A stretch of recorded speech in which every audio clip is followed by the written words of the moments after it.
السلام علیکم. ماشاءالله دا د خانوزي مځکې دي.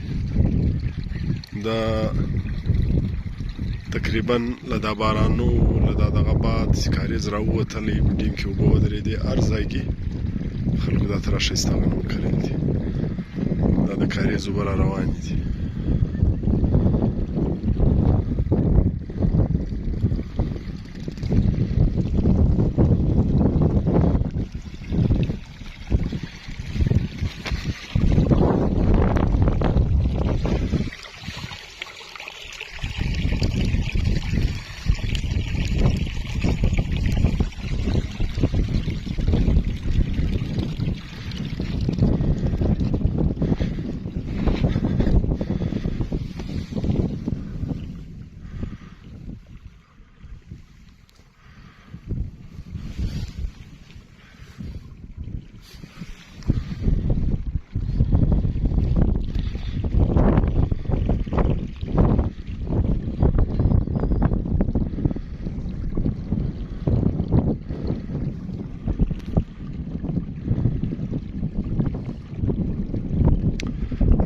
تاریخ 18 دسمبر 2022 د اتوار ورځ ده.